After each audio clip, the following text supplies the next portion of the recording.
Hello student, ये हमारा part 2 होने वाला है एक्सरसाइज 1.1 का। ठीक है, जिसके अंदर हम 9 से लेकर 16 तक सारे के सारे क्वेश्चन के सॉल्यूशन कराने वाले हैं।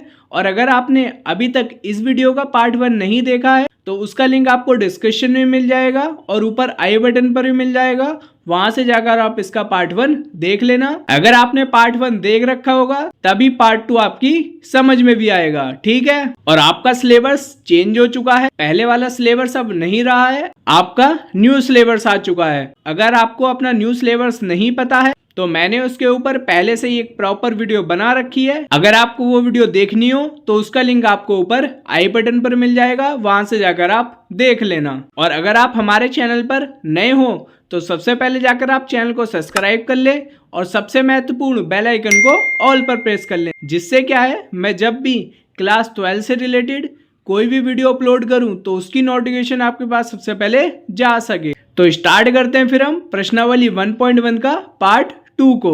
इस वीडियो को देखने से पहले ही मैं आपको पहले ही बता देता हूं कि आपको चैप्टर 1 के फॉर्मूले याद होने चाहिए, तभी आपकी समझ में आएगा कि मैं यहाँ पर क्या कर रहा हूँ क्या नहीं कर रहा हूँ। अगर आपको फॉर्मूले नहीं पता होंगे तो आपकी कुछ भी समझ में नहीं आएगा।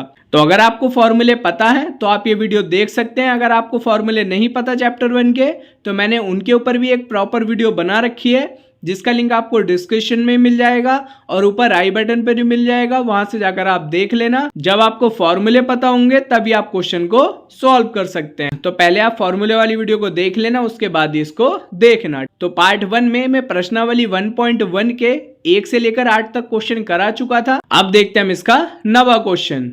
नवा क्वेश्चन आपके सामने भी है। सिद्ध कीजिए कि समुच्चय A बराबर x बिलोंग्स करता है Z में और जो x की वैल्यू होगी वो 0 से बड़ी होगी या 0 के बराबर होगी, या फिर 12 से छोटी होगी या 12 के बराबर होगी। इसमें समुच्चय ये दे रखा है हमें में दिए गए निम्नलिखित संबंध R में से प्रत्येक एक तुल्यता संबंध है। हमें इसमें दो संबंध दे रखे हैं, यानी कि एक टाइप से दो क्वेश्चन है, पहला और दूसरा हमें संबंध दे रखा है और इसमें हमें सिद्ध करना है कि ये जो संबंध होंगे वो हमारे तुल्यता संबंध होंगे। अब जिन्होंने फॉर्मूले वाली वीडियो या पार्ट 1 देख रखा होगा उन्हें तो पता होगा कि तुल्यता संबंध हमारे क्या होते हैं। ठीक है, तुल्यता संबंध के लिए हमें 3 कंडीशन को प्रूफ करना होता है, स्वतुल्य की, सममित की, सकर्मक की। अगर ये हमारी तीनों कंडीशन सेटिस्फाई करती है तो हम उस संबंध को बोल देंगे कि हमारा तुल्यता संबंध होगा। पहले तो हम इन दोनों क्वेश्चन को तुल्यता संबंध प्रूफ करेंगे, उसके बाद में हमें यह भी बताना है कि प्रत्येक दशा में एक से संबंधित अवयवों को ज्ञात कीजिए, जो भी हमारे एक से संबंधित होंगे। तो पहले हम इन दोनों क्वेश्चन को तुल्यता संबंध प्रूफ करेंगे, उसके बाद में जो इसमें दे रखा है एक से संबंधित अवयवों को ज्ञात कीजिए, उसका आंसर मैं बाद में बताऊंगा। ठीक है, तो पहले हम इनको तुल्यता संबंध प्रूफ करते हैं। तो यहां से हमारे पहले पॉइंट का सोल्यूशन स्टार्ट हो जाएगा और जो हमें समुच्चय दे रखा है वो दोनों पॉइंटों के लिए सेम है। ठीक है, पहले पॉइंट के लिए भी और दूसरे पॉइंट के लिए भी। तो हमें समुच्चय दे रखा है A बराबर x बिलोंग्स करता है हमारा Z के अंदर और जो हमारी x की वैल्यू होगी इसमें वो हमारी 0 से बड़ी होगी या 0 के बराबर होगी, या x की वैल्यू फिर 12 से छोटी होगी या 12 के बराबर होगी।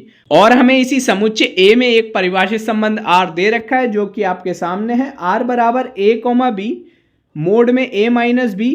जब हम A में से B को माइनस करेंगे तो हमारा यहाँ पर क्या आएगा, 4 का गुणज। 4 का कोई भी गुणज का मतलब हो गया जो भी हमारा 4 के पहाड़े में आता होगा। ठीक है, वो संख्या हमारी यहाँ पर आ जाएगी। और मैं आपको ये बता दूं, ये मैंने पहले भी बताया था पार्ट 1 में भी, कि जो 0 होता है वो हमारा 4 का गुणज होगा। ठीक है, यानी कि अगर A माइनस B करने पर हमारा 0 भी आएगा तो वो भी हमारा 4 का गुणज होगा। तो पहले मैं आपको R दिखा देता हूं कि हमारा R क्या बना है।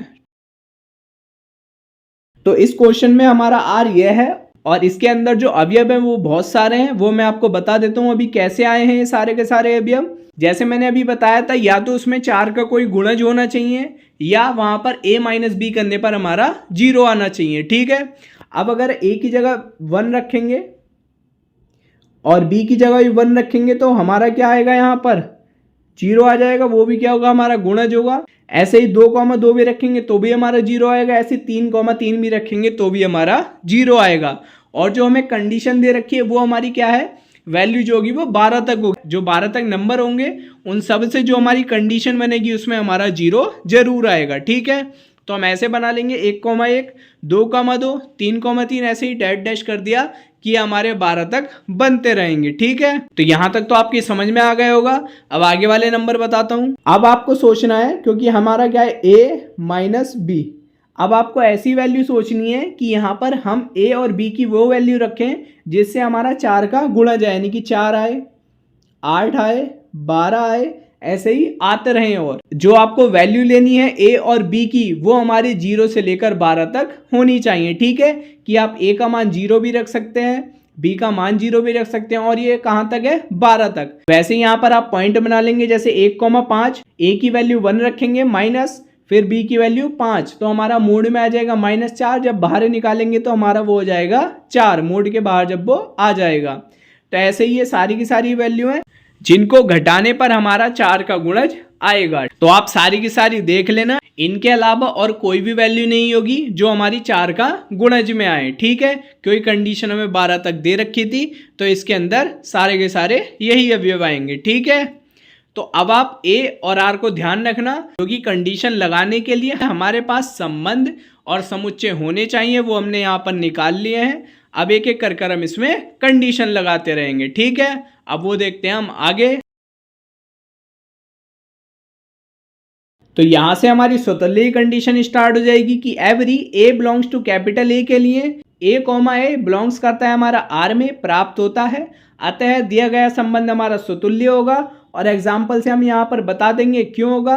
अगर हमारा 1 है वो बिलोंग्स करता है a के अंदर, तो जो हमारा 1,1 होगा वो हमारा r के अंदर भी बिलोंग्स करेगा। ठीक है, अब यहाँ पर आप कंडीशन भी लगा देना, जो हमें कंडीशन दे रखी है कि a माइनस बी बराबर हमारा 4 का कोई गुणज आना चाहिए। अब यहाँ पर अगर आप माइनस करेंगे तो मोड में 0 आ जाएगा, बराबर लिख देंगे हम 0, जो कि हमारा एक 4 का गुणज होता है। तो ये हमारी स्वतंत्र कंडीशन को सेटिस्फाई कर रहा है, तो हम यहाँ पर लिख देंगे कि अतः दिया गया संबंध हमारा स्वतुल्य है। ठीक है, अब इसके बाद देखते हैं हम नेक्स्ट सममित की कंडीशन को।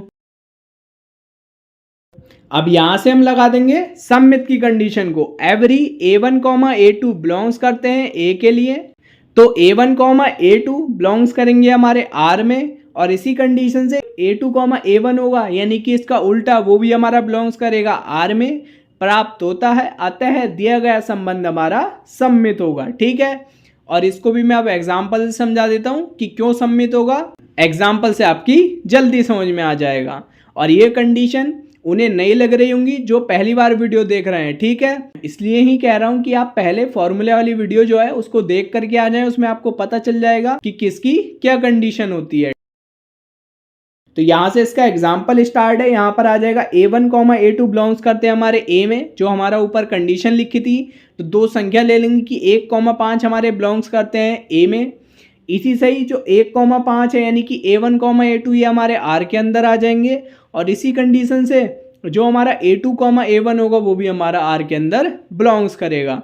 अभी हम क्यों कह रहे हैं कि वो बिलोंग्स कर रहा है, ठीक है, हम यहाँ पर कंडीशन भी लगा के देख लेंगे, और जो हमने r बनाया था ये हमारे r के अंदर भी आ रहे होंगे। हम यहाँ कंडीशन में भी रख देंगे, हमारी कंडीशन थी a माइनस बी हमारा कोई भी 4 का गुणज आना चाहिए, तो a की जगह 1 रख देंगे, माइनस b की जगह 5 रख देंगे, तो हमारा आ जाएगा यहाँ पर माइनस के 4, उसको हम मोड में से निकाल देंगे तो ये हमारा प्लस का हो जाएगा।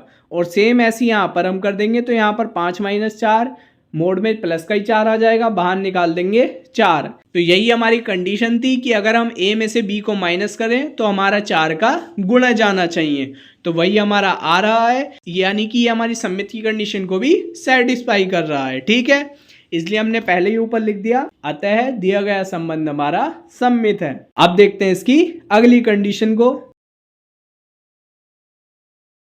तो यह है हमारी सकर्मक की कंडीशन, और ये भी हमारा सकर्मक होगा, तो हम पहले सीधे सकर्मक की कंडीशन लगा देंगे। इसको भी मैं आपको एग्जाम्पल से समझा देता हूं, एग्जाम्पल से ये आपकी जल्दी समझ में आ जाएगा। ठीक है, तो यहां से हमारा इसका एग्जाम्पल स्टार्ट है। यहां पर हम 3 संख्याएं ले लेंगे, a1, a2, a3 हमारी बिलोंग्स करती है a के अंदर, यानी कि 3 संख्याएं ले लेंगे, 12, 4, 0 ये हमारी बिलोंग्स करती है a के लिए। तो यहाँ से हमारी जो कंडीशन है a1, a2 ये भी हमारा r के अंदर आना चाहिए, तथा A2 A3 ये भी हमारा आर के अंदर आना चाहिए और इन दोनों कंडीशन से A1 A3 वो भी हमारा आर के अंदर आना चाहिए। तो अगर आप देखेंगे जो हमने आर बना रखा था उसमें ये हमारे तीनों आ रहे होंगे और जो हमारी कंडीशन है A-B वाली उसको भी ये सेटिस्फाई कर रहे हैं। यहाँ पर हमारे 4 के गुणज आ रहे हैं, तो ये हमारी सकर्मक की कंडीशन को भी सेटिस्फाई कर रहे हैं। तो यहाँ पर हमने यही लिख रखा है, वो भी मैं आपको दिखा देता हूँ। एवरी A1, A2, A3 ये जो हमने 3 संख्याएं ले रखी थी सेम वही है, वहाँ पर जैसी कंडीशन थी ऐसे ही A1, A2 बिलोंग्स करेगा आर में, वो भी वैसे ही यहाँ पर लिखा है।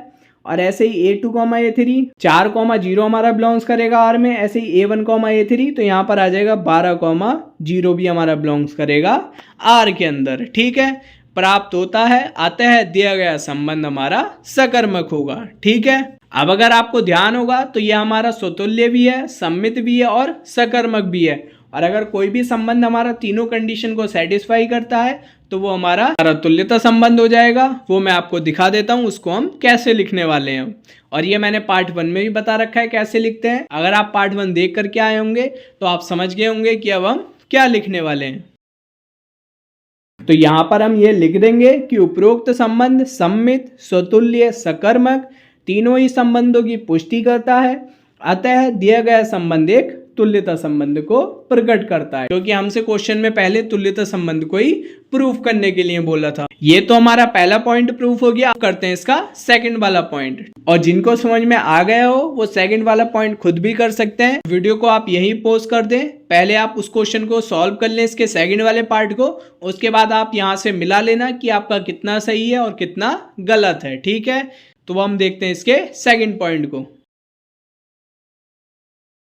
यहां से इसका सेकंड पॉइंट स्टार्ट हो जाएगा। समुच्चय दोनों के लिए सेम था और इसमें भी हमें एक संबंध दे रखा है आर, जो कि हमारा आर बराबर A, B, जिसमें A बराबर होगा B, यानी कि A की वैल्यू हम जो रखेंगे वही हमारी B की वैल्यू आने वाली है। तो इसी से हम आर बना लेंगे, वो मैं आपको आगे दिखा देता हूँ। इसमें भी हमारी जो वैल्यू होगी वो 12 तक की होगी, क्योंकि समुच्चय हमारा सेम ही है। तो आर बराबर जैसे अगर हम यहाँ पर 0 रखेंगे ए की वैल्यू को तो बी का मान भी 0 आ जाएगा, ऐसे ही 1 रखेंगे तो बी का मान भी 1 आ जाएगा। तो सारी हमारी ये 12 तक आ जाएंगी। तो अब हमारे पास ए भी है आर भी है, तो एक एक करके हम इसमें कंडीशन लगाते रहते हैं। तो पहले आ जाएगी कंडीशन स्वतुल्य के लिए, तो उसको भी मैं एग्जाम्पल से समझा देता हूँ कि ये स्वतुल्य होगा, क्यों होगा वो मैं आपको यहाँ पर बता देता हूँ। पहले हम लिख देंगे कि 1 हमारा बिलोंग्स करता है ए के अंदर, तो हमारी कंडीशन होती है कि A, बिलोंग्स करना चाहिए आर के अंदर। तो हमारा 1, 1 आर के अंदर बिलोंग्स करेगा। और अगर आपको आर ध्यान होगा जो अभी हमने बनाया था उसमें हमारा 1, 1 आ रहा था, तो यानी कि हमारी स्वतुल्य कंडीशन को प्रूफ कर रहा है। तो हम यहाँ पर लिख देंगे कि अतः दिया गया संबंध हमारा स्वतुल्य होगा, जो यहाँ पर लिखी भी है। और आप पहले ही, क्योंकि A तो हमारा सेम ही है, आप आर को नोट कर लेना, क्योंकि आर की हमें बार बार जरूरत पड़ेगी। अब देखते हैं इसकी सम्मित की कंडीशन को। तो यहां से हमारी सम्मित की कंडीशन स्टार्ट हो जाएगी। इस कंडीशन को भी मैं एग्जांपल से बता देता हूं कि हमारा सम्मित क्यों होगा, क्योंकि हम पहले यहां पर लिख देते हैं कि हमारा यह सम्मित होगा या नहीं होगा, या स्वतुल्य होगा या नहीं होगा। ये बात हम पहले ही लिख देते हैं और एग्जाम्पल से हम बता देते हैं कि हमारा क्यों होगा सम्मित या क्यों नहीं होगा।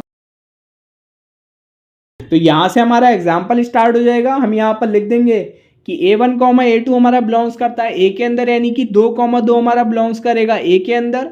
यहाँ से हमारी कंडीशन बनेंगी 2, A1, A2 भी हमारा आर के अंदर बिलोंग्स करेगा और A2, A1 भी हमारा आर के अंदर बिलोंग्स करेगा। अगर दोनों देखेंगे तो हमारे सेम है, और आर अगर आपने लिख लिया होगा तो आपको पता चल गया होगा कि 2, 2 हमारा आर के अंदर आ रहा है, यानी कि हमारी ये सम्मित की कंडीशन को सेटिस्फाई कर रहा है। हमने ऊपर पहले ही लिख दिया कि अतः दिया गया संबंध हमारा सम्मित है। ठीक है, अब देखते हैं इसकी हम अगली कंडीशन।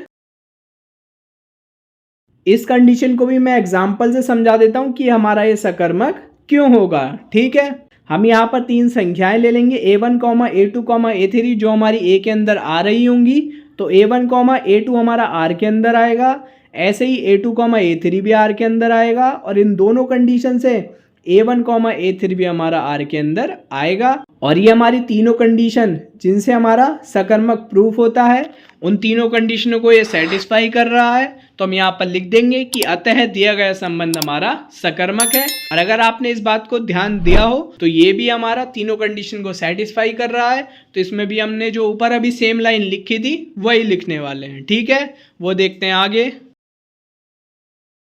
वही लाइनें यहाँ पर लिखी हैं कि उपरोक्त संबंध सम्मित, स्वतुल्य, सकर्मक तीनों ही संबंधों की पुष्टि करता है, अतः दिया गया संबंध एक तुल्यता संबंध है। ठीक है, ये तो दोनों क्वेश्चन में जो हमें संबंध दे रखे थे कि संबंधों को तुल्यता संबंध प्रूफ करो, वो हमने यहाँ पर कर दिए हैं। लेकिन उसमें हमें एक क्वेश्चन भी दे रखा था आगे कि प्रत्येक दशा में एक से संबंधित अवयवों की संख्या लिखनी है कि वो कितने होंगे। तो पहले देखते हैं हम पहले पॉइंट में, जो हमें पहला पॉइंट दे रखा था उसके अंदर क्वेश्चन क्या था, एक से संबंधित अवयवों की संख्या। तो पहले उसमें देखेंगे हम ऐसे अवयव देखेंगे जिसमें हमारा 1 आ रहा होगा। यहाँ पर देखेंगे 1 हमारा इसके साथ आ रहा है, 1 हमारा यहाँ पर आ रहा है, 1 हमारा यहाँ पर आ रहा है। ठीक है, और हमारा 1 कहीं पर भी नहीं आएगा। तो 1 हमारा किससे संबंधित है, 1 से संबंधित है, 5 से संबंधित है और 9 से संबंधित है। ठीक है, 3 संख्याओं में तो आ रहा है हमारा 9। तो ये जो हमारा 1 होगा इससे संबंधित जो अवयव होंगे वो हमारे 3 ही होंगे।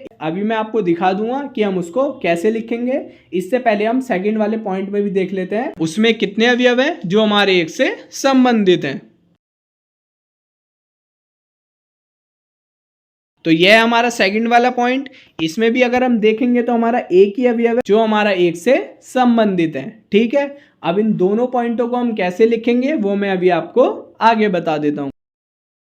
जैसे पहला था तो हम इसे इस तरीके से लिख देंगे, इसलिए 1 से संबंधित अवयवों की संख्या कितनी होगी, 1, 5 और 9। ये तो हमारा हो गया पहले पॉइंट के लिए। आप इसे पहले पॉइंट के पास में भी लिख सकते हैं और अलग से भी लिख सकते हैं। ठीक है, पहले पॉइंट के पास अगर आप लिख देंगे तो वो ज़्यादा सही रहेगा। ठीक है, उसके बाद ही आप दूसरे का सोल्यूशन स्टार्ट करें। अब मैं आपको इसका दूसरा दिखा देता हूँ। दूसरे में हमारा 1 ही आया था, तो 1 से संबंधित अवयवों की संख्या कितनी होगी हमारी, 1, क्योंकि 1 ही आया था वहाँ पर हमारा। तो ये नवा क्वेश्चन पूरा हो चुका है और मैं उम्मीद करता हूँ कि ये आपकी समझ में आ गया होगा। ठीक है, अगर कहीं आपकी समझ में ना आया हो तो आप कमेंट कर देना, या फिर आप पहले इसकी फॉर्मूले वाली वीडियो देख करके आना, जिससे आपके जो भी डाउट होंगे वो वहां पर क्लियर हो जाएंगे। तो अब हम देखते हैं इसका नेक्स्ट क्वेश्चन। तो अब देखते हैं हम इसका 10वां क्वेश्चन। ये आपके सामने दे रखा है, ऐसे संबंधों का उदाहरण दीजिए जो, अब यहाँ पर हमें इन्होंने 5 पॉइंट दे रखे हैं और पांचों में अलग अलग है। ठीक है, जैसे हमें इसके पहले में दे रखा है सम्मित हो, स्वतुल्य हो परंतु हमारा सकर्मक ना हो। ठीक है, ऐसे इसका दूसरा है, उसमें दे रखा है कि सकर्मक हो लेकिन स्वतुल्य और सम्मित ना हो। ऐसी इसकी तीसरी कंडीशन दे रखी है कि सकर्मक ना हो, स्वतुल्य भी होना चाहिए और सम्मित भी होना चाहिए। ऐसे ही चौथा क्वेश्चन दे रखा है इसका कि सम्मित ना हो, बाकी दोनों कंडीशन इसकी सेटिस्फाई करे, स्वतुल्य की भी और सकर्मक की भी। और ऐसे ही पांचवा दे रखा है कि स्वतुल्य की कंडीशन सेटिस्फाई ना करे, बाकी सम्मित की और सकर्मक की कंडीशन को सेटिस्फाई करे। तो इसमें क्या है, हमें जो ऐसे संबंध होंगे उनका उदाहरण देना है जो इन कंडीशनों को क्या करेंगे, सेटिस्फाई करेंगे। ठीक है, तो हर कंडीशन के लिए अलग अलग उदाहरण हम अपनी तरफ से बना सकते हैं, जिससे क्या है, जैसे हमारा पहला पॉइंट है जिसमें वो हमारा बस सम्मित की कंडीशन को सेटिस्फाई करे, ना वो स्वतुल्य हो ना ही सकर्मक हो। तो हम ऐसा उदाहरण लेंगे जिसमें जो हमारा संबंध होगा वो हमारा सम्मित तो होगा लेकिन ना ही स्वतुल्य होगा और ना ही सकर्मक होगा। ठीक है, तो ये बहुत आसान क्वेश्चन है, आप अपनी तरफ से भी कोई सा भी उदाहरण सोचकर इसमें लगा सकते हैं, लेकिन जो हमें इसमें क्वेश्चन में दे रखा है उन कंडीशन को सेटिस्फाई करना चाहिए। ठीक है, तो इसका जो पहला क्वेश्चन है वो मैं आपको यहाँ पर करके दिखा देता हूँ, बाकी इसके जो बचे हुए 4 क्वेश्चन है वो आप खुद करना और उनके आंसर आप कमेंट बॉक्स में बता देना कि आपने कौन से उदाहरण सोचे। ठीक है, तो अब देखते हैं हम इसके पहले क्वेश्चन को। तो इसका सोल्यूशन हमारा यहाँ से स्टार्ट हो जाएगा। बस आपको ये ध्यान रखना है जो भी हम यहाँ पर संबंध लेंगे वो हमारा सम्मित होना चाहिए, स्वतुल्य ना हो और ना ही सकर्मक हो। ठीक है, तो हम क्या करेंगे, यहाँ पर एक समुच्चय ले लेंगे a बराबर 5, 6, 7। एक हम संबंध ले लेंगे जो कि हमारा होगा 5, 6 और 6, 5। अब हमारे पास ए भी आ चुका है, आर भी आ चुका है। अब हम क्या करेंगे, एक एक करके इसमें कंडीशन लगाते रहेंगे। जैसा हमें क्वेश्चन में दे रखा था वैसे ही संबंध हमारे आते रहेंगे। ठीक है, तो पहले देखते हैं हम स्वतुल्य के लिए। तो आप ए और आर को ध्यान रखना क्योंकि आगे इसकी जरूरत पड़ने वाली है। अब देखते हैं हम इसकी स्वतुल्य की कंडीशन को। यहां से इसकी स्वतुल्य कंडीशन स्टार्ट हो जाएगी। अब हमें क्वेश्चन में दे रखा था कि जो हमारा संबंध होगा वो स्वतुल्य भी नहीं होगा, तो हम उसी हिसाब से एग्जाम्पल लेंगे। यहाँ हम पहले ही कंडीशन लिख देंगे कि हमारा स्वतुल्य नहीं होगा और एग्जाम्पल से बता देंगे कि वो क्यों नहीं होगा। जैसे हम क्या करेंगे, 5 ले लेंगे जो हमारा बिलोंग्स करेगा ए के अंदर। जो हमने समुच्चय लिया था 5, 6, 7, तो उसमें हमारा 5 तो आ ही रहा है ए के अंदर, लेकिन जो हमारी कंडीशन होती है कि ए कॉमा ए बिलोंग्स करना चाहिए हमारा आर के अंदर, तो 5,5 हमारा आर के अंदर नहीं आएगा क्योंकि जो हमारा आर के अंदर है वो हमारा खाली 5,6 और 6,5 आ रहा था। ठीक है, यानी कि ये स्वतुल्य कंडीशन को सेटिस्फाई नहीं करेगा। तो जो हमें क्वेश्चन में कंडीशन दे रखी थी उसके हिसाब से सही बैठ रहा है कि हमें प्रूफ करना था कि जो संबंध हम लेंगे वो हमारा स्वतुल्य नहीं होना चाहिए, तो उस हिसाब से ये सही आ रहा है। ठीक है, अब देखते हैं हम सममित की कंडीशन। और हमें क्वेश्चन में बता रखा था कि जो हमारा संबंध होना चाहिए वो हमारा सममित की कंडीशन को सेटिस्फाई करना चाहिए। ठीक है, अब देखते हैं हम सममित की कंडीशन को। तो यहां से हमारी सममित की कंडीशन स्टार्ट हो जाएगी और हमें पता है कि सममित है, तो हम यहाँ पर डायरेक्ट सममित की कंडीशन लगा दें कि हमारा दिया गया फलन कैसा होगा, सममित होगा। अब एग्जाम्पल से हम यहाँ पर बता भी देंगे कि हमारा सममित क्यों होगा। हम क्या करेंगे, 5,6 हमारा बिलोंग्स करेगा ए के अंदर क्योंकि हमने ए ले रखा था 5,6,7, 5,6,7। ठीक है, ये हो गया हमारा ए समुच्चय। अब जो हमारी सममित की कंडीशन होती है उसमें A1, A2 हमारा आर के अंदर आना चाहिए और 5,6 हमारा आर के अंदर आ रहा था। अब ये आपको ध्यान भी होगा, अगर आपको आर ध्यान नहीं है तो आप वीडियो को पीछे कर पहले ए और आर को नोट कर लें जिससे आपको ये ध्यान रहेगा। और इसी कंडीशन से हमारा A2, A1 भी आर के अंदर आना चाहिए, यानी कि हम इसका उल्टा करें 6,5 ये भी हमारा आर के अंदर आना चाहिए, तो ये भी हमारा आर के अंदर आ रहा है। तो अतः दिया गया फलन हमारा कैसा होगा, सममित होगा। ठीक है, हमें जो क्वेश्चन में कंडीशन दे रखी है उसको ये सेटिस्फाई करेगा। तो ये हमारा संबंध सममित हो चुका है। अब देखते हैं हमारी थर्ड कंडीशन। अब जो हमारी थर्ड कंडीशन होती है क्वेश्चन में दे रखा है हमें, जो हमारी सकर्मक की कंडीशन होगी वो सेटिस्फाई नहीं करेगी। तो थर्ड वाली कंडीशन देखते हैं अब। तो यहां पर पहले हम सकर्मक की कंडीशन लिख देंगे क्योंकि हमें पता है कि दिया गया संबंध हमारा सकर्मक नहीं होगा। तो पहले हम सकर्मक की कंडीशन लिख देंगे कि एवरी A1, A2, A3 ये हमारे बिलोंग्स करते हैं ए के अंदर, और इसी कंडीशन से A1, A2 हमारा बिलोंग्स करना चाहिए आर के अंदर, तथा A2, A3 भी हमारा आर के अंदर होना चाहिए। और इन दोनों कंडीशन से A1, A3 भी हमारा आर के अंदर आना चाहिए, लेकिन ये हमारी सकर्मक नहीं होगा, तो ये भी हमारे बिलोंग्स नहीं करेंगे कि A2, A3 not belongs to are. ठीक है, अब इस कंडीशन को मैं आपको एग्जांपल से समझाता हूँ, बहुत इजी तरीके से आपकी समझ में आ जाएगा। तो वो देखते हैं अब। तो ये एग्जांपल दे रखा है हमें 5, 6, 7 ये हमारे बिलोंग्स करते हैं ए के अंदर, तो A1, A2 हमारा आर के अंदर आना चाहिए। और आपको ध्यान हो 5,6 हमारा आर के अंदर आ रहा है, और इस कंडीशन से हमारा A2, A3 भी आर के अंदर आना चाहिए। 6, 7 हमारा आर के अंदर नहीं आएगा।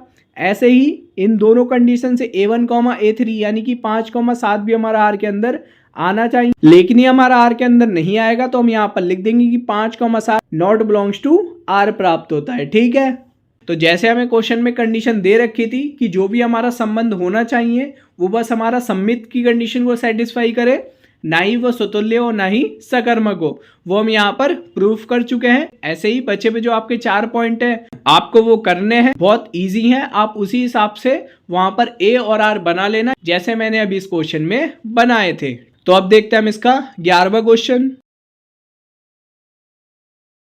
तो अब देखते हैं इसका क्वेश्चन नंबर 11। इसमें हमें दे रखा है, सिद्ध कीजिए कि किसी समतल में स्थित बिंदुओं के समुच्चय में r बराबर हमें एक संबंध दे रखा है p, q, जिसमें हमें दे रखा है कि बिंदु p की मूल बिंदु से दूरी, बिंदु q की मूल बिंदु से दूरी के समान है, द्वारा प्रदत्त संबंध r एक तुल्यता संबंध है। ये जो हमें संबंध दे रखा है r पूरा का पूरा, इसको हमें प्रूफ करना है कि हमारा क्या होगा, तुल्यता संबंध होगा। अभी जो इससे ऊपर वाले क्वेश्चन हमने करे थे उसमें हमने तुल्यता संबंध वाले बहुत सारे क्वेश्चन करे थे। अगर आपने इसका पार्ट 1 देख रखा है तो आपको पता होगा। अगर आपने अभी तक इसका पार्ट 1 नहीं देखा है तो वो बहुत इंपॉर्टेंट है, उसको पहले आप देख लेना। उसका लिंक आपको डिस्क्रिप्शन में मिल जाएगा और ऊपर आई बटन पर भी मिल जाएगा, क्योंकि उसमें मैंने तुल्यता संबंध वाले 3 से 4 क्वेश्चन करवा रखे थे। अगर आप वो देख करके आ रहे होंगे यहाँ पर तो ये आपको बहुत आसान लगेगा। ठीक है, तो पहले हम इसे तुल्यता संबंधी प्रूफ करने वाले हैं, उसके बाद जो इसका आगे वाला क्वेश्चन दे रखा है उसको करेंगे। अब जो इसका पार्ट 1 देख करके आए होंगे उन्हें पता होगा कि हमें कोई भी क्वेश्चन करने के लिए एक संबंध की और एक समुच्चय की जरूरत होती है। ठीक है, तभी हम उसमें कंडीशन लगा पाएंगे और बता पाएंगे कि हमारा तुल्यता संबंध होगा या नहीं होगा। तो पहले हम संबंध और समुच्चय बना लेते हैं, वो देखते हैं हम आगे।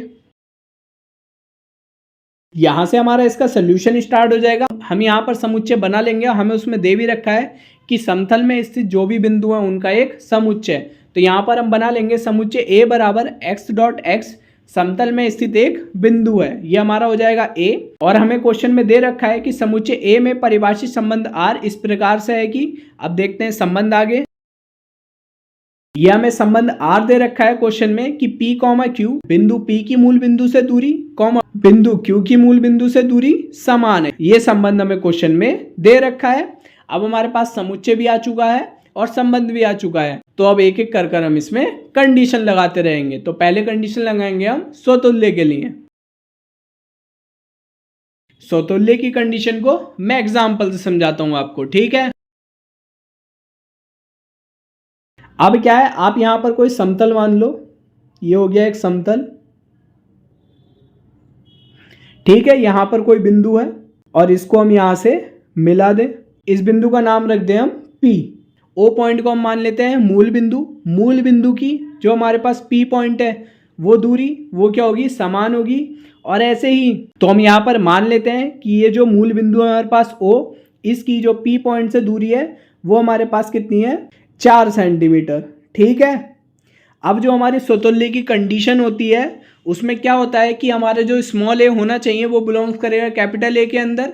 ठीक है, अब स्मॉल a हम ये दूरी ले लेंगे और वो हमारी बिलोंग्स करेगी A के अंदर। A था हमारा समतल में स्थित कोई पॉइंट हो या कोई बिंदु हो। अब जो हमारी आगे कंडीशन होगी इसमें कि A, भी हमारा R के अंदर आना चाहिए। जैसे हमारे पास ये मूल बिंदु है, ठीक है, इस मूल बिंदु की P पॉइंट से दूरी है वो 4 सेंटीमीटर है। अब A, में जो हम पॉइंट्स लेते हैं A और A वो हमारे सेम ही होते हैं। तो वैसे ही हम इसी मूल बिंदु से इसी पॉइंट की दूरी दोबारा भी नापेंगे, क्योंकि A, वहीं से नापेंगे, वही पॉइंट्स लेंगे हम। वो भी दूरी क्या होगी हमारी, सेम ही तो होगी, अलग थोड़ी होगी, क्योंकि A, हम सेम ही पॉइंट लेते हैं तो वो दूरी हमारी क्या होगी, सेम ही होगी। तो ये भी हमारी 4 सेंटीमीटर होगी। तो यहाँ पर जो हमारी कंडीशन होगी स्वतुल्य के लिए उसको सेटिस्फाई करेगा, यानी कि वो क्या होगा, स्वतुल्य होगा। तो एक बार मैं आपको दिखा देता हूँ कि स्वतुल्य को हम कैसे लिखने वाले हैं। पहले हम यहाँ पर सीधे कंडीशन लगा देंगे स्वतुल्य की। अगर आपको स्वतुल्य की कंडीशन भी अभी तक नहीं पता है तो मैंने चैप्टर 1 के फॉर्मूले के ऊपर मैंने पहले से वीडियो बना रखी है, उसका लिंक भी आपको डिस्क्रिप्शन में मिल जाएगा और ऊपर आई बटन पर भी मिल जाएगा, वहां से जाकर आप देख लेना। अभी लगाने के बाद में हम इसमें एग्जाम्पल लिख देंगे जैसे मैंने भी आपको समझाया है। वो यहाँ से आप देख भी सकते हैं एग्जाम्पल कि समतल में स्थित प्रत्येक बिंदु की मूल बिंदु से दूरी सदैव एक समान ही प्राप्त होगी। ठीक है, जैसे मैंने अभी आपको समझाया था। अब देखते हैं हम इसकी दूसरी कंडीशन जो हमारी होती है सममित के लिए। अब ये भी हमारा सममित होगा और मैं बता देता हूँ वो कैसे होगा। अभी अगर जो मैंने चित्र बनाया था वो अगर आपको ध्यान होगा तो उसमें मैंने Q पॉइंट भी लिया था। तो हमारी इसमें क्या कंडीशन होती है, इसमें हमारी कंडीशन होती है कि जो हमारा A1, A2 होना चाहिए वो R के अंदर होना चाहिए। A1, A2 का मतलब क्या हो गया, मतलब कि P बिंदु से जो मूल बिंदु की दूरी होगी वो Q बिंदु से मूल बिंदु की दूरी के समान होना चाहिए। तो वही सेम यहाँ पर भी लिखा है। तो सेम जो मैंने एग्जाम्पल आपको समझाया था, जो मूल बिंदु था हमारे पास O उसकी P बिंदु से और जो मूल बिंदु हमारे पास O है उसकी Q बिंदु से वो दूरी कैसी होंगी, समान होंगी। ऐसे ही जब हम इसका उल्टा करें, क्योंकि वो भी 4 सेंटीमीटर बताया था, वो भी 4 सेंटीमीटर बताया था। अब ऐसे ही अगर हम इसका उल्टा भी करें कि पहले हम Q करते हैं बाद में P करते हैं, यानी कि A2, A1 वाली कंडीशन आ जाएगी कि बिंदु Q की मूल बिंदु से और बिंदु P की मूल बिंदु से दूरी क्या होगी, समान होगी। यानी कि वो दोनों कंडीशन को क्या करेगा, सेटिस्फाई करेगा। तो हम यहाँ पर सममित की कंडीशन लगा देंगे कि अतः दिया गया संबंध सममित है। और एग्जाम्पल भी यहाँ पर हम लिख देंगे, वो मैंने अभी आपको प्रैक्टिकली समझाया था, यहाँ पर हम थ्योरी के उसमें लिख देंगे। यदि बिंदु P की मूल बिंदु से दूरी बिंदु Q की मूल बिंदु के समान है तो बिंदु Q की मूल बिंदु से दूरी भी बिंदु P की मूल बिंदु के दूरी के समान होगी। ठीक है, बाकी आप दूसरा भी एग्जाम्पल इसका बना के कर सकते हैं। ठीक है, अब इसकी लास्ट कंडीशन देखते हैं। पहले मैं आपको इसका एग्जाम्पल दिखा देता हूं। यहां से इसका एग्जाम्पल स्टार्ट है। अब जैसे यहां पर मान लो हमारा मूल बिंदु है, तो यहां पर हमने 2 पॉइंट लिए थे, एक P हो गया, एक Q हो गया। ऐसे ही आप एक और पॉइंट ले लेना, वो हो जाएगा हमारा R। ठीक है, तो ऊपर वाले एग्जाम्पल में हमने क्या लिखा था कि यहाँ पर जो हमारा मूल बिंदु है इसकी बिंदु P से और जो हमारा बिंदु Q है इसकी मूल बिंदु से दूरी क्या थी, समान थी। तो हमारी वो A1 और A2 बिलोंग्स करता है R में, इस कंडीशन को भी सेटिस्फाई कर रहा था। अब ऐसे ही इसके बाद A2, A3 वाली आ जाएगी, यानी कि मूल बिंदु से बिंदु Q की और बिंदु R से मूल बिंदु की दूरी ये भी क्या होगी, समान होगी। तो यहाँ पर हमारी कंडीशन को ये भी सेटिस्फाई करेगा। A2, A3 बिलोंग्स करता है हमारा R के अंदर। तो इन दोनों कंडीशन से हमारी कंडीशन बनती है A1, A3 ये भी हमारा बिलोंग्स करना चाहिए R के अंदर। तो हम देखेंगे कि मूल बिंदु से P बिंदु की दूरी बिंदु R से मूल बिंदु की दूरी के समान होगी। अब जैसे यहाँ पर मैंने PQR में आपको समझाया है, अब जो मैंने एग्जाम्पल ले रखा था उसमें क्या है, X, Y और Z। तो आप इसमें कंफ्यूज बिल्कुल मत होना, वहाँ पे एग्जाम्पल दूसरे तरीके से दे रखा है। ठीक है, बस मेन है आपको समझ में आ जाना चाहिए, चाहे तरीका कोई भी हो। तो पहले मैं आपको इसका एग्जाम्पल बता देता हूं जो मैंने यहाँ पर लिख रखा है। यदि बिंदु X की मूल बिंदु से दूरी बिंदु Y की मूल बिंदु के समान है और Y की मूल बिंदु से दूरी बिंदु Z की मूल बिंदु के समान है, तो ऐसे ही बिंदु X की मूल बिंदु से दूरी बिंदु Z की मूल बिंदु के समान होगी। ठीक है, यही आगे लिखा हुआ है, आप यहाँ पे देख लें एक बार, ये लिखा हुआ आपको दिखाई दे रहा होगा। ठीक है, यानी कि हमारी ये सकर्मक की कंडीशन को भी सेटिस्फाई कर रहा है, तो वहां पर हम लिख देंगे, वो भी मैं आपको दिखा देता हूं। और यहाँ पर आप ये लिख लेना, यहाँ पर शायद भूल गया, इन दोनों कंडीशन से जो हमारी कंडीशन बनेगी कि A1, A3 ये हमारा बिलोंग्स करना चाहिए R में। ठीक है, तो इन दोनों कंडीशन से हमें ये प्राप्त होता है, तो अतः दिया गया संबंध हमारा सकर्मक होगा। ठीक है, तो अभी हमारी तीनों कंडीशनों को सेटिस्फाई कर रहा है। तो अगर कोई भी हमारे पास संबंध दे रखा होगा और वो हमारी तीनों कंडीशनों को सेटिस्फाई करेगा, तो दिया गया संबंध हमारा कैसा होगा, तुल्यता संबंध होगा। तो यही हमें प्रूफ करना था, तो अब हम लास्ट में लिख देंगे जो हम हर क्वेश्चन में अभी तक लिखते हुए आ रहे थे, वो यहाँ पर आपको दिख भी रहा होगा कि उपरोक्त संबंध सममित, स्वतुल्य, सकर्मक तीनों ही संबंधों की पुष्टि करता है, अतः दिया गया संबंध एक तुल्यता संबंध को प्रकट करता है। ठीक है, तो यहाँ तक तो आपकी समझ में आ गया होगा, क्योंकि तुल्यता संबंध वाला वो सेम ही था जैसे वहां पर था, उसके बाद ही कोई हमें अलग पॉइंट दे रखा होता है क्वेश्चन में। तो अब इसके आगे वाला पॉइंट देखते हैं, क्या दे रखा था हमें। इसमें हमें दे रखा है कि पुनः सिद्ध कीजिए कि बिंदु P बराबर नहीं होगा 0,0 से संबंधित सभी बिंदुओं का समुच्चय P से होकर जाने वाला एक ऐसा वृत्त को निरूपित करता है जिसका केंद्र मूल बिंदु पर है। ठीक है, तो ये हमें प्रूफ करके दिखाना है, वो मैं आपको आगे बताता हूं कि क्वेश्चन में हमसे क्या कहना चाह रहा है। क्वेश्चन में हमसे ये बोल रखा है, जैसे यहाँ पर कोई मूल बिंदु है, ठीक है, क्योंकि जितनी भी दूरी होंगी वो सारी समान ही होंगी। तो यहाँ पर एक बिंदु आ गया P, ऐसे यहाँ पर एक और बिंदु आ जाएगा Q, ऐसे यहाँ पर एक और बिंदु आ जाएगा R, ऐसे यहाँ पर और भी बिंदु होंगे, ठीक है, जिनकी दूरी हमारी क्या होंगी, समान होंगी। ठीक है, तो ऐसे ही जो हमारी ये दूरियां होंगी इनका जब हम समुच्चय बना लेंगे, जो हमारा P में हमें दे रखा है बिंदु P पर, तो जब हम इनसे क्या करेंगे, मिला देंगे, यानी कि इन आकृतियों को, तो हमारा क्या बन जाएगा, एक वृत्त बन जाएगा, और जिसका केंद्र हमारा मूल बिंदु पर होगा। ठीक है, यहाँ पर 0,0 है, यहाँ पर हमारा क्या होगा, इसका केंद्र होगा, और यहाँ पर P बराबर नहीं होगा किसके, 0,0 के। ठीक है, ये हमें उसमें दे रखा था। अब मैं आपको बताता हूँ इसको हम थ्योरी में कैसे लिखेंगे। तो हम यहाँ से लिखेंगे कि किसी समतल में स्थित सभी बिंदु P से संबंधित हैं, क्योंकि जितने भी बिंदु होंगे वो P से संबंधित होंगे सारे के सारे, अर्थात इन सभी बिंदुओं का मूल बिंदु से दूरी, जितने भी ये पॉइंट्स थे Q, R या और भी जितने पॉइंट्स थे, उनकी दूरी जितनी हमारी मूल बिंदु से बिंदु P तक की दूरी थी उनके समान होगी।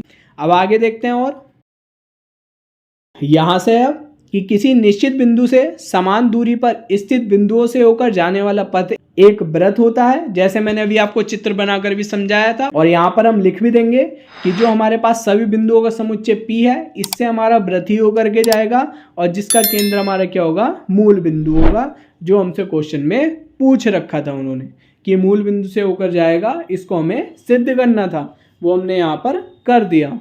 तो ये 11वां क्वेश्चन था, आपकी समझ में आ गया होगा। अब देखते हैं इसका अगला क्वेश्चन, जो कि हमारा है 12वां।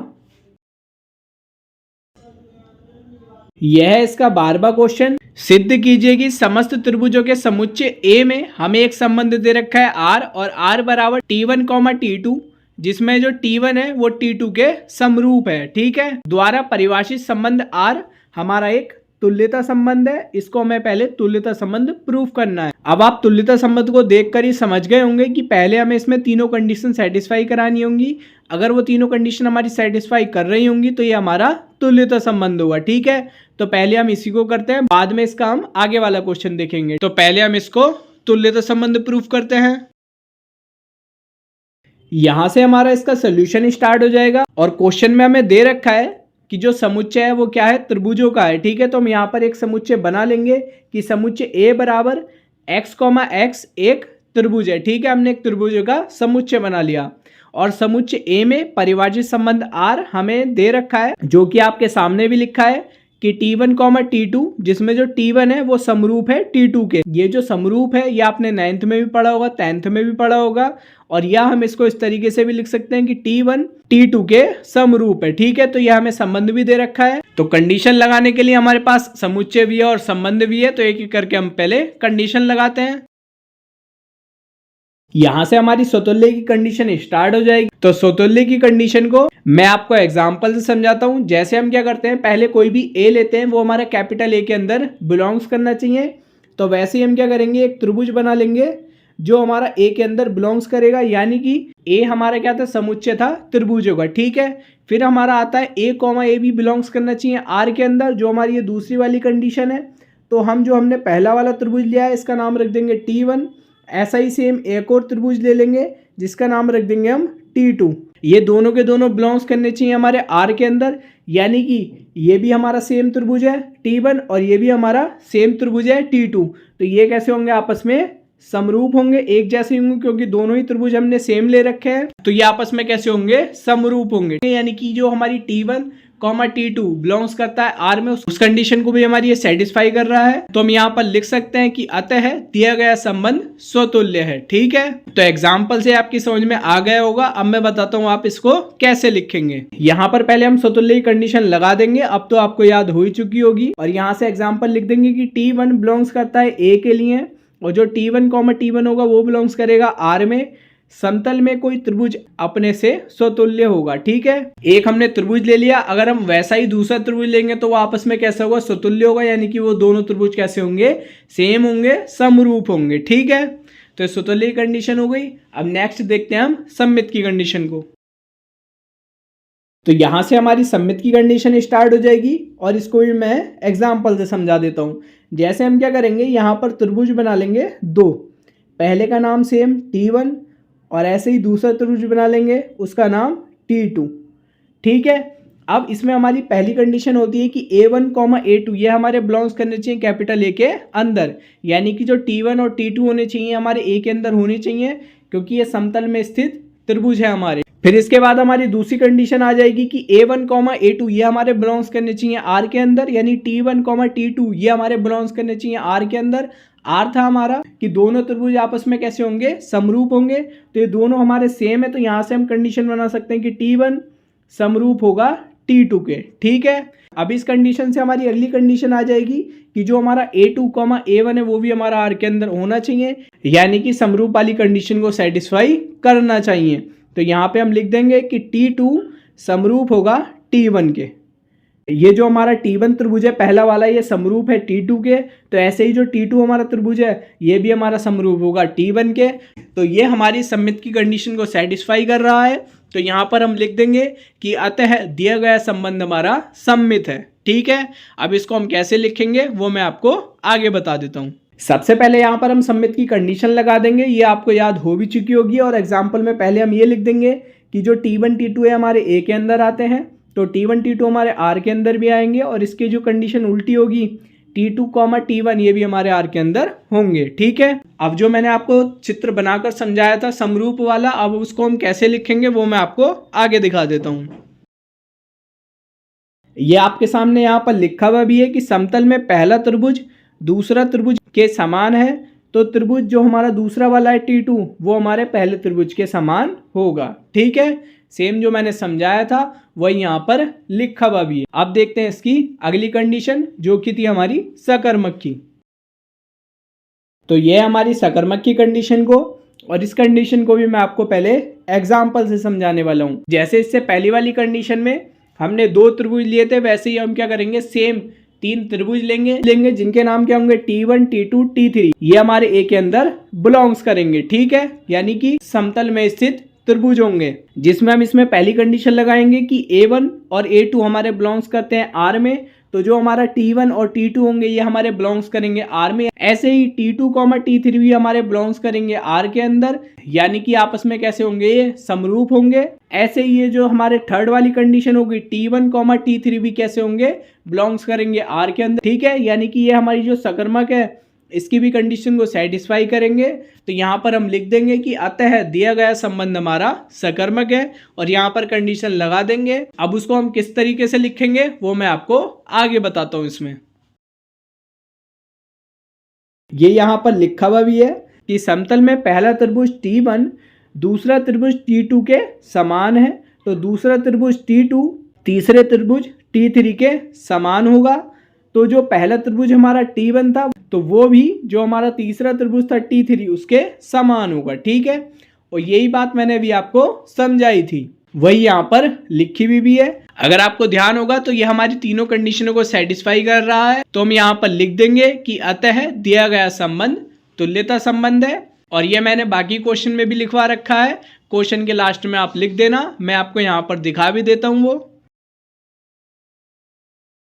तो तीनों कंडीशन प्रूफ होने के बाद में आप लास्ट में यहाँ पर यह भी लिख देना कि उपरोक्त संबंध सममित, स्वतुल्य तथा सकर्मक तीनों ही संबंधों की पुष्टि करता है, अतः दिया गया संबंध एक तुल्यता संबंध को प्रकट करता है। तो पहला तो हमसे क्वेश्चन में यही पूछा था कि प्रूफ करो कि दिया गया संबंध हमारा तुल्यता संबंध है या नहीं है, तो वो हमने प्रूफ कर दिया। अब देखते हैं इसके आगे वाले क्वेश्चन को। तो इसके आगे वाला क्वेश्चन हमारा यहाँ से स्टार्ट है। हमारे पास एक समकोण त्रिभुज इन्होंने T1 दे रखा है, जिसकी भुजाएं दे रखी है हमारे पास 3, 4, 5। ऐसे ही दूसरा समकोण त्रिभुज दे रखा है T2, जिसकी भुजाएं दे रखी है हमारे पास 5, 12, 13। और ऐसे ही तीसरा त्रिभुज दे रखा है T3, जिसकी हमारे पास भुजाएं दे रखी हैं 6, 8, 10। और हमसे बोला है इसमें कि T1, T2, T3 में से कौन से त्रिभुज परस्पर संबंधित होंगे। इनमें से बताना है कौन से त्रिभुज आपस में कैसे होंगे, संबंधित होंगे। ठीक है, तो उसको हम कैसे करेंगे वो मैं आपको आगे बताता हूं इसमें। तो तीनों त्रिभुजों में संबंध का पता हम कैसे निकालेंगे, इनकी भुजाओं का अनुपात निकाल के। तो एक एक करके दो दो त्रिभुज की हम भुजाएं लेते रहेंगे, जिसकी भुजाओं का अनुपात हमारा सेम आएगा। वो दो त्रिभुज आपस में क्या होंगे, संबंधित होंगे। ठीक है, तो अब हम एक एक कर दोनों त्रिभुज की भुजाओं को रखते रहेंगे। ठीक है, अब वो देखते हैं हम। तो यहाँ से इसका दूसरा स्टार्ट है। तो पहले हम यहाँ पर समकोण त्रिभुज लेना है T1 और T2। तो T1 की जो भुजाएं थी वो थी हमारी 3, 4, 5, तो वो ऊपर आ चुकी हैं। और ऐसे ही यहाँ पर जो T2 की भुजाएं थी वो थी 5, 12, 13। अब यहाँ पर हमने रख दिया है इन्हें, तो इनकी भुजाओं का अनुपात देखेंगे आपस में बराबर आ रही हैं। यहाँ पर हम काट भी दें तो 4 एकम 4 और 4 तिया 12। तो यहाँ पर हमारे पास अनुपात आ रहा है 3/5 बराबर होगा 1/3 बराबर होगा 5/13। तो हम देखेंगे कहीं से भी बराबर नहीं आ रहा। इसका मतलब यह है कि जो हमारे पास समकोण त्रिभुज T1 और T2 हैं वो आपस में संबंधित नहीं है। अब देखते हैं और दो त्रिभुज लेकर। अब दूसरे हमने समकोण त्रिभुज लिए हैं T2 और T3। T2 की जो भुजाएं थी वो थी 5, 12, 13 और जो हमारे पास T3 त्रिभुज था उसकी भुजाएं थी 6, 8, 10। अब यहाँ पर भी अगर हम इसे काट भी दें 2 छंग 12 और 2 चौक 8, फिर भी और काट देंगे तो ये कहीं से भी आले भी हमारा बराबर नहीं आएगा, यानी कि T2 और T3 जो हमारे समकोण त्रिभुज है उनमें भी कोई संबंध नहीं होगा। ठीक है, अब देखते हैं इसका तीसरे में हम ये बना सकते हैं, एक त्रिभुज ले लेंगे हम T1 और एक ले लेंगे हम T3। तो यहाँ पर T1 की भुजाएं आ जाएंगी 3, 4, 5 और जाएंगे यहाँ पर 6, 8, 10। अब यहाँ पर हम देखेंगे इसे काट सकते हैं, 1, 3 एकम 3, 3 दूनी 6, ये भी आ जाएगा 4 एकम 4, 4 दूनी 8, 5 एकम 5 और 5 दूनी 10। अब हम देखेंगे तो इन सभी भुजाओं का अनुपात कितना आ रहा है, 1/2 बराबर होगा 1/2 बराबर होगा 1/2। ठीक है, यानी कि इससे ये प्रूफ होता है कि जो हमारा समकोण त्रिभुज T1 है वो T2 से संबंधित है, क्योंकि इनकी भुजाओं का अनुपात कैसा है, 1/2 है। इसको हम कैसे लिखेंगे वो मैं अभी आपको दिखा देता हूं। यहां पर पहले हम लिख देंगे कि इनकी वैल्यू हमारी 1/2 बराबर 1/2 बराबर 1/2 आ रही है। यहां पर हम लिख देंगे कि ये क्यों बराबर है, क्योंकि T1 व T3 की संगत भुजाओं का अनुपात समान है, अतः T1 व T3 परस्पर समरूप है। ठीक है, भुजाओं का अनुपात समान है इसलिए आपस में कैसे होंगे, समरूप होंगे। और यही 12वें क्वेश्चन के सेकंड पार्ट में पूछ रखा था, वो हमने यहाँ पर बता दिया है। और ये बहुत इजी क्वेश्चन था, तुल्यता संबंध में आपकी समझ में भी आ चुका होगा। अब देखते हैं इसका अगला क्वेश्चन जो कि हमारा है 13वां।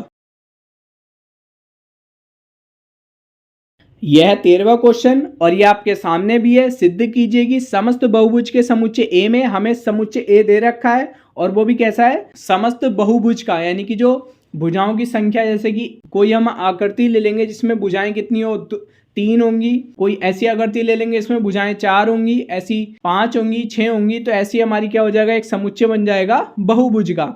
और इसी में हमें एक संबंध भी दे रखा है, R बराबर P1, P2, P1 तथा P2 की भुजाओं की संख्या समान है। तो जो भी हमारा P1 आकृति होगी और जो भी हमारी P2 आकृति होगी उसमें जो भुजाओं की संख्या होगी वो कैसी होगी, समान होगी। प्रकार से परिभाषित संबंध R एक तुल्यता संबंध है। पहले हम इसको तुल्यता संबंध प्रूफ करते हैं, उसके बाद में जो इससे आगे वाला क्वेश्चन दे रखा है उसको देखेंगे। ठीक है, यहां से हमारा सोल्यूशन स्टार्ट है। हमें क्वेश्चन में दे रखा है जो हमारा समुच्चय है वो समस्त बहुभुज जो आकृति हैं उनका एक समुच्चय है। तो हमने भी यहाँ पर ले लिया कि समुच्चय A बराबर x, x एक बहुभुज है। और हमें क्वेश्चन में दे रखा है कि A में परिभाषित संबंध R इस प्रकार से है कि, और यह हमें संबंध दे रखा है R बराबर P1, P2 जिसमें P1 तथा P2 की भुजाओं की संख्या समान है। ठीक है, P1 होगा एक हमारा चित्र और एक P2 होगा, उसमें जो भुजाओं की संख्या होगी दोनों में सेम होगी। अब यहाँ पर हमारे पास A भी है और R भी है, तो एक एक कर हम इसमें कंडीशन लगाते रहेंगे। तो सबसे पहले हम लगाते हैं कंडीशन स्वतुल्य की, तो उसको देखते हैं अब हम। तो यहां से हमारी स्वतुल्य की कंडीशन स्टार्ट हो जाएगी। तो इस कंडीशन को भी मैं आपको एग्जांपल से समझा देता हूं। जैसे हमारे पास कोई त्रिभुज है जिसको हम बोल सकते हैं क्या, P1, और त्रिभुज है यानी कि A है, ये हमारा बिलोंग्स करना चाहिए A के अंदर, यानी कि जो हमारी बहुभुज भुजाएं हैं, यानी कि जैसे कि 3 भुजाओं का हो गया, 4 भुजाओं का हो गया, वो हमारा बिलोंग्स करना चाहिए A के अंदर। ये हमारा त्रिभुज है जिसके अंदर भुजाएं हैं 3, तो ये भी हमारा बिलोंग्स करेगा A के अंदर। अब हम इसमें दूसरी कंडीशन क्या लगाते हैं कि A, A बिलोंग्स करना चाहिए R के अंदर, यानी कि जो हमारे पास त्रिभुज है वैसा ही सेम हम त्रिभुज देकर उसकी आपस में तुलना करते हैं, वो भी हमारा R के अंदर आना चाहिए। तो वैसे ही हम एक और त्रिभुज बना लेंगे जिसे नाम दे देंगे हम P2। अब इसमें हम देखेंगे कि P1 में भी हमारी 3 भुजाएं हैं और जो P2 है उसमें भी हमारी 3 भुजाएं हैं, यानी कि जो हमारी ये कंडीशन है A, A बिलोंग्स करता है R को, उसको सेटिस्फाई कर रहा है। तो यहाँ पर हम लिख देंगे कि अतः दिया गया संबंध हमारा स्वतुल्य होगा। और यहाँ पर आप कोई सा भी उदाहरण ले सकते हैं। अब जो मैंने अभी आपको त्रिभुज वाला समझाया उसको हम कैसे लिखेंगे वो भी मैं आपको बता देता हूँ। यहाँ पर लिखा हुआ भी है त्रिभुज जिसमें हमारी कितनी है, 3 भुजाएं हैं, बिलोंग्स करता है A में, तो 3,3 भी होगा, वो भी बिलोंग्स करेगा हमारा R के अंदर। अगर यहाँ पर आप लिखना चाहो तो यहाँ पर लिख सकते हैं कि जो हमारे पास त्रिभुज होता है वो स्वयं के बराबर तो होगा ही, कोई भी त्रिभुज है। ठीक है, और ऐसा ही सेम हमारे पास एक और त्रिभुज है, तो ये त्रिभुज इस त्रिभुज के तो समान होगा, यानी कि स्वयं के बराबर तो वो होगा ही। ठीक है, तो आप ये लिख सकते हैं, वो मैं अभी आपको आगे दिखा भी दूंगा किस तरीके से हमें लिखना है। अब देखते हैं इसकी सेकंड कंडीशन जो कि हमारी होने वाली है सममित की। तो ये हमारा सममित भी होगा। तो पहले हम यहाँ पर सममित की कंडीशन लगा देंगे और इसको भी मैं आपको एग्जाम्पल से समझा देता हूँ। पहले हम यहाँ पर दो संख्याएं लेंगे, a1, a2 हमारा बिलोंग्स करना चाहिए a के अंदर, और जो a था हमारा वो समुच्चय था बहुभुज का। तो हम यहाँ पर चतुर्भुज ले लेंगे जिनकी हमारी 4 भुजाएं होती है। तो 4,4 यानी कि a1 का भी जो मान है वो भी हमारा 4 और जो a2 है उसका मान भी हमारा 4 हो जाएगा। मतलब p1 की वैल्यू भी हमारी 4, क्योंकि उसमें दे रखा है p1 तथा p2 में जो भुजाएं हैं उनकी संख्या क्या होगी, समान होगी। तो हम क्या करेंगे, एक चतुर्भुज बना लेंगे और एक और चतुर्भुज बना लेंगे। इसका नाम रख देंगे P1, इसका नाम रख देंगे P2। तो यहाँ पर A1 A2 लिखा है तो इसमें आप कंफ्यूज बिल्कुल मत होना। तो वो हम देखेंगे A1 में भी हमारी 4 भुजाएं हैं और जो हमारा A2 है यानी कि P2 उसमें भी हमारी 4 भुजाएं हैं। तो इसमें जो कंडीशन है कि A1, A2 हमारा R के अंदर आना चाहिए, यानी कि 4,4 बिलोंग्स करेगा R में, यानी कि P1 तथा P2 में भुजाओं की संख्या समान है। ऐसे ही इसकी जो उल्टी कंडीशन होगी कि A2, A1 भी हमारा R के अंदर आना चाहिए।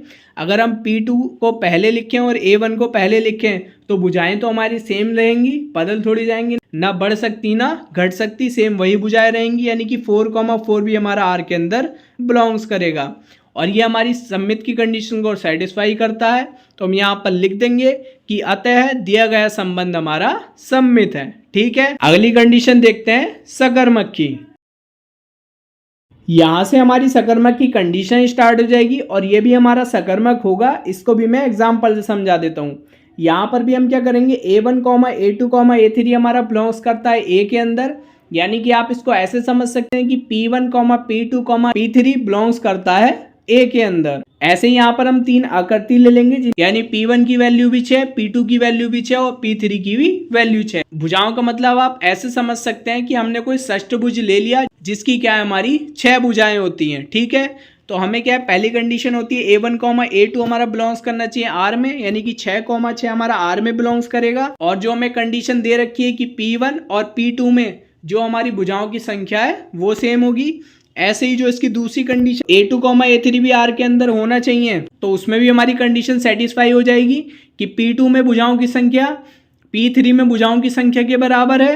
इन दोनों कंडीशन से जो हमारा A1, A3 है वो भी हमारा R के अंदर बिलोंग्स करेगा। आप यहाँ पर लिख लेना बिलोंग्स करता है R में, वो शायद रह गया। तो यहाँ पर भी हमारा आ जाएगा 6,6 बिलोंग्स करता है R में। और जो हमें कंडीशन दे रखी है P1 तथा P3 की भुजाओं की संख्या समान होगी। ठीक है, क्योंकि A1, A3 है तो वो बन जाएगा हमारा P1, P3। तो ये हमारी सकर्मक की कंडीशन को भी सेटिस्फाई करता है। तो यहाँ पर हम लिख देंगे अतः दिया गया संबंध हमारा सकर्मक है। ठीक है, अब अगर आपको ध्यान होगा तो ये हमारा तीनों कंडीशन को सेटिस्फाई कर रहा है, यानी कि ये हमारा तुल्यता संबंध होगा, क्योंकि हमारी ये तीनों कंडीशन को सेटिस्फाई कर रहा है। तो अब हम इसको कैसे लिखेंगे वो भी मैं आपको एक बार फिर दिखा देता हूं। तो यहाँ पर भी हम सेम लिख देंगे कि उपरोक्त संबंध सममित, स्वतुल्य, सकर्मक तीनों ही संबंधों की पुष्टि करता है। अतः दिया गया संबंध हमारा तुल्यता संबंध को प्रकट करता है। ठीक है, अब ये तो हो गया जो हमें दे रखा था तुल्यता संबंध प्रूफ करने के लिए, वो हमने प्रूफ कर दिया। उसके बाद जो उसके आगे वाला क्वेश्चन दे रखा था उसको देख लेते हैं एक बार। इससे आगे क्वेश्चन यहाँ से स्टार्ट है।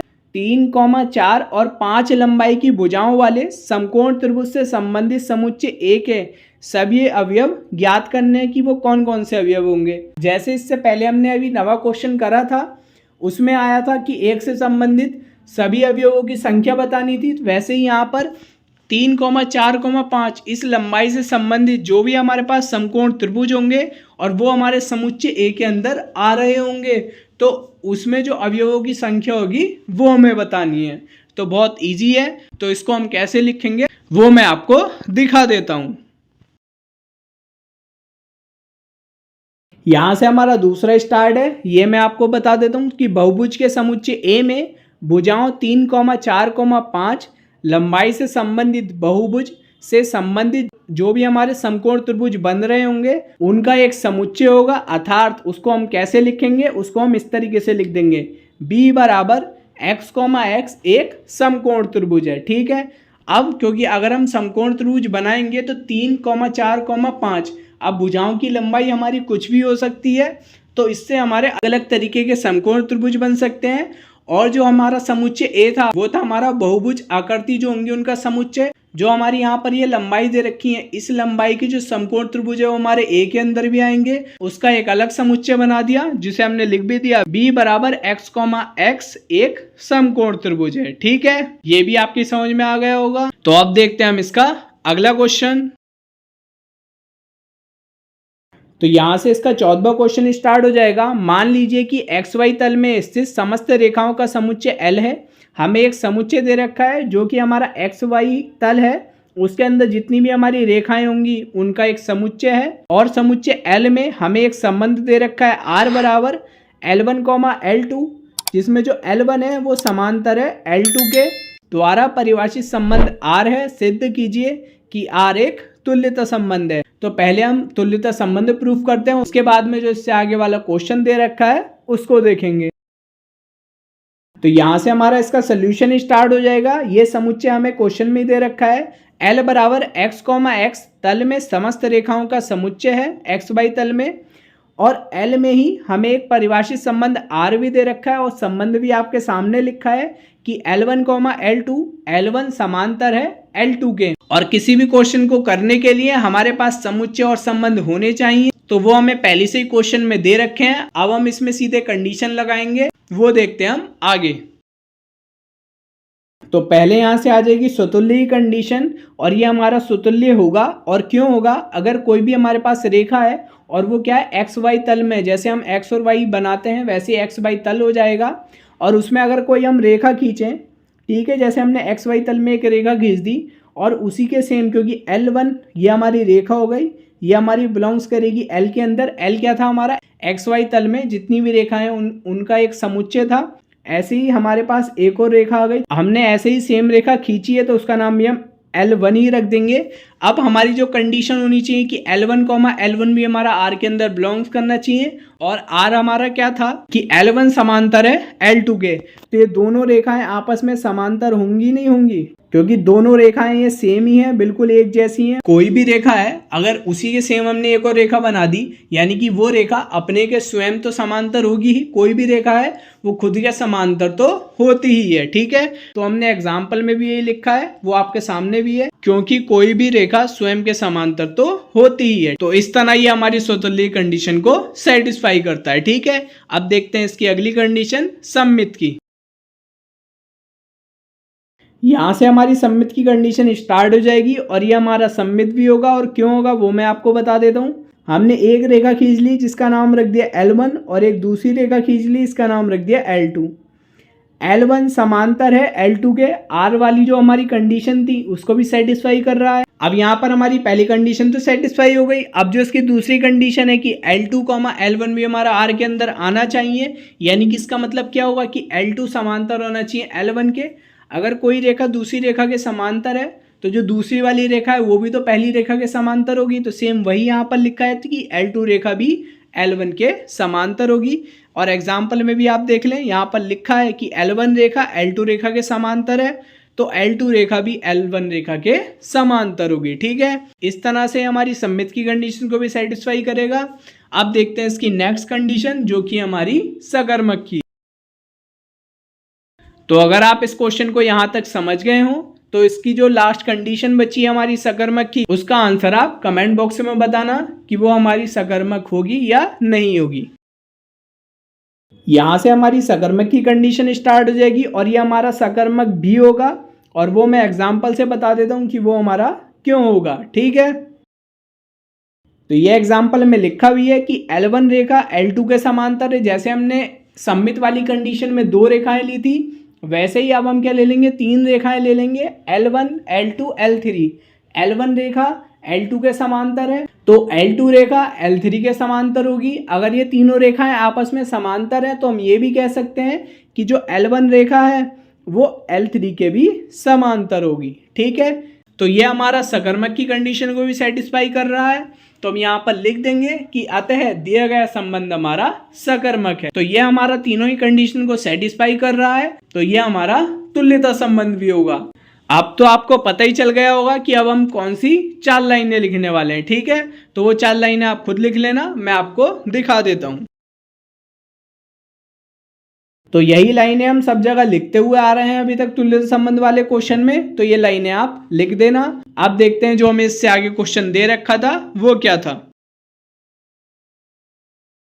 तो इसके आगे हमें क्वेश्चन दे रखा था कि रेखा y बराबर 2x+4 समस्त रेखाओं का समुच्चय ज्ञात कीजिए। ठीक है, अब ये सेम वैसे ही क्वेश्चन आ रहे हैं जो इससे पहले आपका 13वां क्वेश्चन आया था, 9वां क्वेश्चन आया था, उसमें भी हमसे ऐसे ही करके पूछा था। अब इसको हम कैसे लिखेंगे वो मैं आपको आगे बता देता हूं।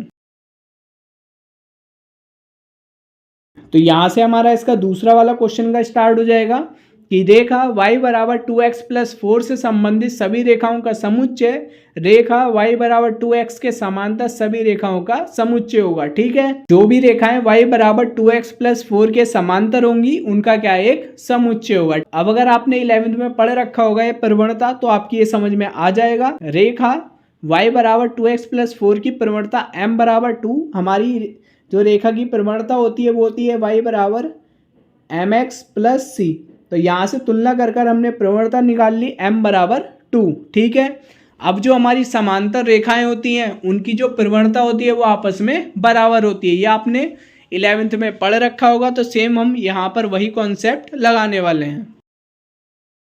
तो यहाँ पर भी हमने वही लिखा है कि हम जानते हैं कि समांतर रेखाओं की प्रवणता समांतर होती है। अब ये हमें रेखा दे रखी है, अब इसके समांतर जो भी रेखा होगी वो इस रूप में होगी y बराबर 2x+c। यहाँ पर जो c की वैल्यू होगी वो कुछ भी हो सकती है, यहाँ पर दे भी रखा है जो c होगा बिलोंग्स करेगा r में, लेकिन जो यहाँ पर 2x होगा वो सभी रेखाओं का सेम होगा जो इस रेखा के समांतर होंगी, बस c की वैल्यू अलग होगी। ठीक है, तो हम यहाँ पर लास्ट में लिख देंगे इसका फाइनल आंसर।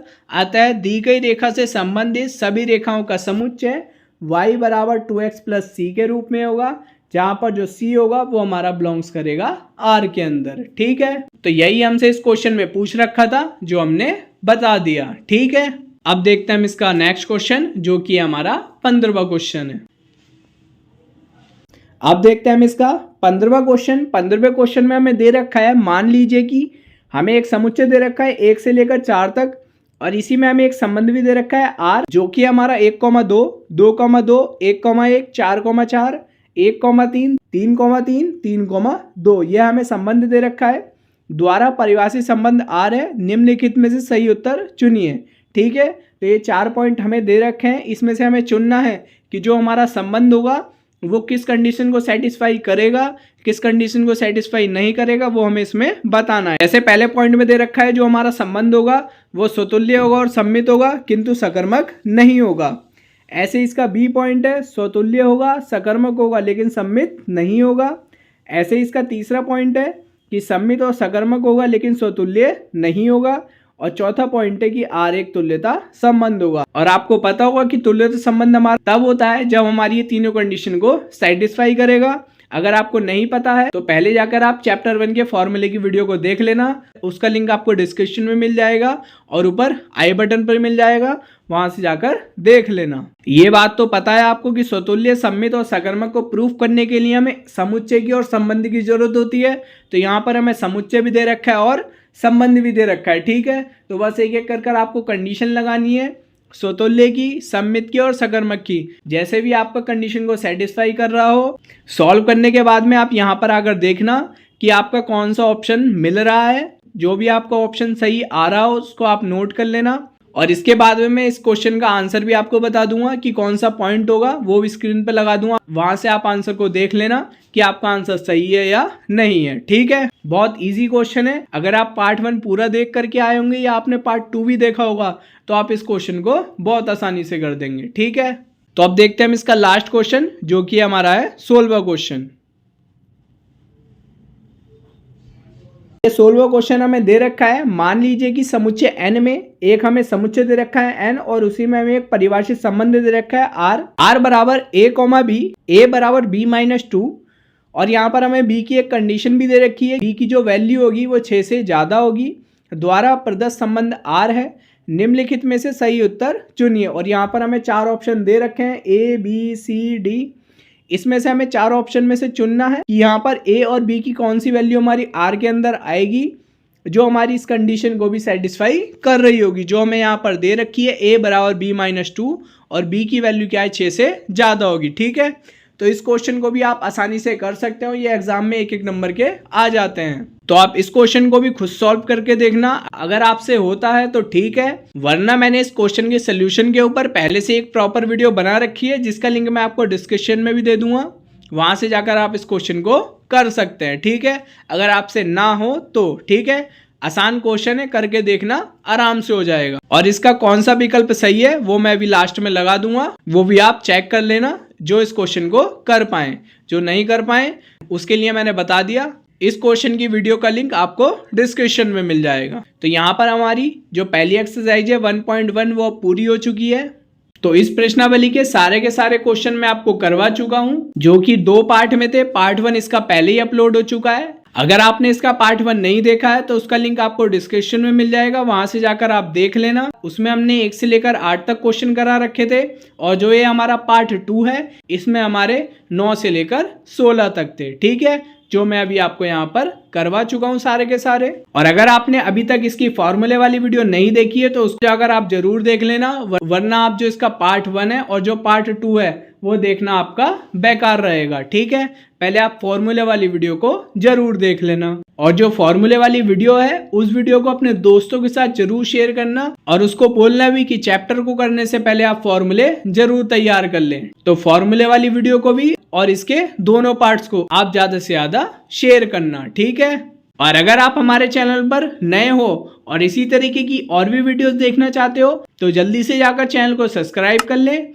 और सबसे महत्वपूर्ण बेल आइकन को ऑल पर प्रेस कर लें, जिससे क्या है मैं जब भी क्लास 12 से रिलेटेड किसी भी एक्सरसाइज या किसी भी प्रीवियस ईयर क्वेश्चन पेपर के सोल्यूशन के ऊपर वीडियो अपलोड करूं तो उसकी नोटिफिकेशन आपके पास सबसे पहले जा सके। ठीक है, तो मिलते हैं फिर हम नेक्स्ट वीडियो में। तब तक आप हमारी वीडियोस को लाइक करें और कमेंट कर हमें जरूर बताएं कि ये वीडियो आपके लिए हेल्पफुल थी या नहीं थी, और अपने दोस्तों के साथ शेयर करना बिल्कुल ना भूलें, और नेक्स्ट वीडियो का वेट करें।